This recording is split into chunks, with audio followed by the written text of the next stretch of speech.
Hey yo les guenines, c'est l'Ermite et vous êtes bien sur la chaîne de l'Ermite légendaire. C'est parti pour le chapitre 1148 de One Piece qui s'intitule Ronja. Le chapitre précédent nous a laissé avec un improbable espoir d'un duo Scopper-Gaban-Robin. Et désormais place à l'action. Mais d'abord, générique.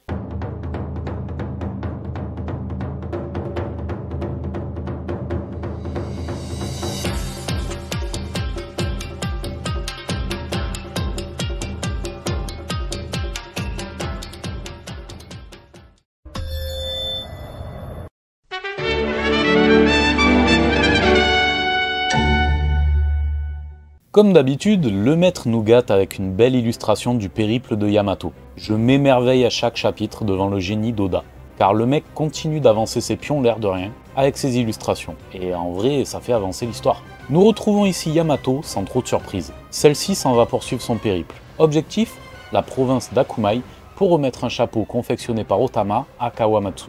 Ulti et Paginou semblent faire partie du voyage. On démarre ce chapitre avec la jeune Ronja. Et ouais, celle du titre. Cette dernière s'écarte de la route que suivaient les enfants pour en suivre une autre tracée ou fléchée par Junko. Celle-ci la conduit droit vers un précipice qui jette sur la mer des nuages avec en dessous le monde des morts où se trouvent Luffy, Loki, Zoro, Sanji et l'équipage des nouveaux géants. Pfiou! La prochaine fois je dis juste Luffy et compagnie, je me ferai moins chier. Et cette grosse de Sommers a décidé de sacrifier un otage pour forcer la main au vieux Jarl. L'objectif reste le même, obliger les géants à mettre le feu à l'école et à la bibliothèque. Je suis le seul à penser que ça ressemble au gouvernement de Macron. Les géants, Robin et Nami, sont choqués de voir que les chevaliers divins sont prêts à tuer des enfants. Non! Les gars, faut se réveiller, c'est la guerre à un moment. Hein. Vous avez cru qu'ils les amenaient jouer à la dinette ou quoi? Bref, Robin dit à Chopper de rester caché et décide de s'en mêler. L'équipage de Dory et Broggy ainsi que Ripley. Oh, Ripley! Bref, ils décident de se rendre utile en se séparant en deux groupes. L'un pour combattre les monstres oniriques, l'autre pour aider les gosses. Et c'est justement au moment où cette grosse de Sommers explique que son objectif est d'anéantir la culture et l'histoire des géants, que Robin lui balance une patate issue du karaté des hommes poissons que Koala lui a enseigné. Robin d'amour! Je la baise. Sommers fait un vol plané et c'est assez jouissif. Bon, pas autant que quand Kuma met une patate à Saturne, mais quand même, bon, on prend. Jinbei conseille à Robin d'être prudente car ils ne savent pas grand chose sur les chevaliers divins. Mais celle-ci en a bien conscience. Ça fait plaisir de les voir réfléchir un peu, ça change. En tout cas, la demoiselle offre une séance d'ostéo à Sommers. Attention, ces séances ne sont pas remboursables par le gouvernement mondial. Mais que ça fait du bien de la voir nous ressortir son Quatros Manos Clutch. Le plan de Robin est simple, mais rusé. Elle se jette avec Sommers dans le vide pour l'emporter avec elle dans la mer des nuages. Le but? Diminuer, voire annuler le pouvoir de Sommers pour que les enfants hors de portée soient sauvés des ronces. Mais durant leur chute, le chevalier divin lui transperce la tête avec ses ronces. Oh mon dieu, non, pas Robin! Mais non, t'inquiète, la maline avait utilisé un clone de fleurs. Et cerise sur le pompon du gâteau, ça lui permet de porter secours à son équipage.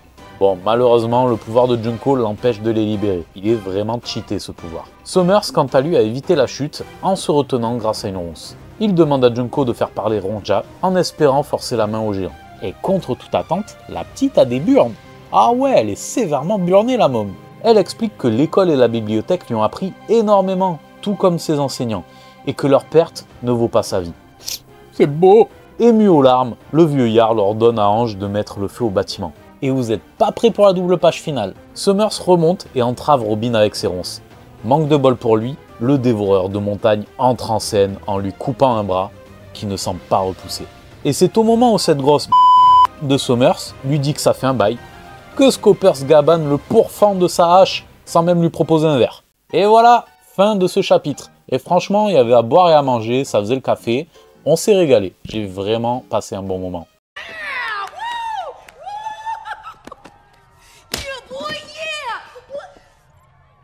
On a retrouvé des sensations agréables avec Robin qui s'est mise un petit peu en valeur, des interactions avec Jinbei notamment, et ça fait plaisir de les voir réfléchir un peu et pas sauter dans la bataille sans plan d'action. Hein Luffy?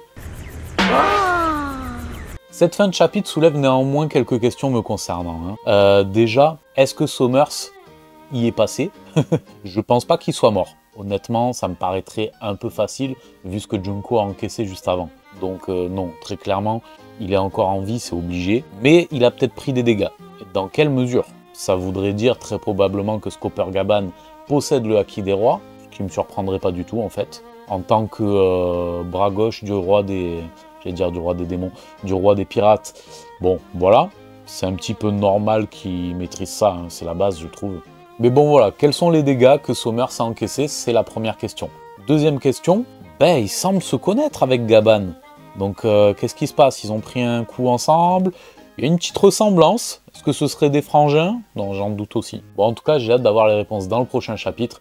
Et en soi, c'est pas si étrange quand même qu'ils se connaissent, sachant que Gaban a vu du pays, hein, aux côtés du roi des pirates. Il est passé d'île en île. Ça m'étonnerait pas qu'il soit tombé sur Gaban à un moment donné ou un autre, notamment durant l'incident de God Valley. Donc, il a forcément rencontré un tas de gens, et dans le cas présent, un gros tas de merde, ouais. On peut le dire, ouais, je l'aime pas, Sommers. Voilà, espérons des réponses au prochain chapitre, les Genin. Prenez soin de vous, passez un bon week-end. Petit pouce en l'air, abonnez-vous, likez, partagez, ça aide la chaîne. Soyez curieux, construisons notre légende. Ciao.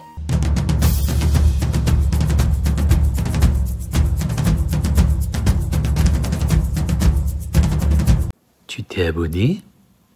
Tu t'es pas abonné? Abonne-toi!